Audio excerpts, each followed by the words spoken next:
Food review করতে গিয়ে খুলনার মধ্যে এমন রেস্টুরেন্ট খুবই কম পেয়েছি যেখানে প্রতিটা খাবারেই ছিল এক একটা গল্প, এক একটা স্বাদের অনুভব। ঠিক তেমনি আজকে আমি চলে গিয়েছিলাম খুলনার ঐতিহ্য আর মোগল গ্র্যান্ড মিশন এক দারুণ রেস্টুরেন্ট মাসোইতে। এই রেস্টুরেন্ট সম্পর্কে নতুন করে বলার কিছুই নাই, তবে নতুন হিসেবে খুলনা তারা গড়ে তুলেছে এক দুর্দান্ত হাইপ যা এখন প্রায় প্রতিটা ফুড লাভারদের মুখে মুখে। আসলে প্রশ্ন একটা, কি এমন আছে এই রেস্টুরেন্টে যেটা এত অল্প সময় সবার ফেভারিট হয়ে উঠেছে? সবকিছু জানতে হলে পুরো ভিডিওটা শেষ পর্যন্ত দেখতে থাকুন, আশা করি ভালো লাগবে।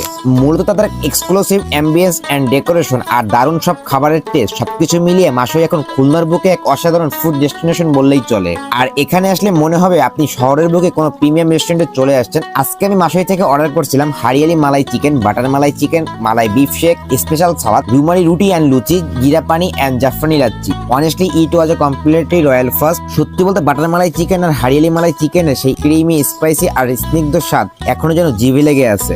আর এই স্পেশাল সালাদটা না খেলে হয়তো এই কম্বোর আসল স্বাদ বুঝতেই পারতাম না। আর যদি বলি জাফরানি লাচ্ছির কথা, তাহলে বলবো এক কথায় জাস্ট ওয়াও। এমন ঘেরানার টেস্টের লাচ্ছি আপনি আগে কখনো খেয়েছেন বলে আমি মনে করি না। লোকেশন খুলনা শিববাড়ি থেকে একটু সামনে সিটি ইন হোটেলের একদম পাশে। আপনি যদি খুলনা একটু ভিন্ন ফ্লেভারের রেস্টুরেন্ট খুঁজে থাকেন তাহলে বলবো মাসোই আপনার লিস্টে থাকা অবশ্যই উচিত। ভিডিওটা ভালো লাগলে অবশ্যই লাইক কমেন্ট শেয়ার করে আমার পাশে থাকবেন আর ফলো দিয়ে রাখুন। এমন নতুন ফুড রিভিউ নিয়ে খুব শীঘ্রই আবার আসতেছি আপনাদের মাঝে।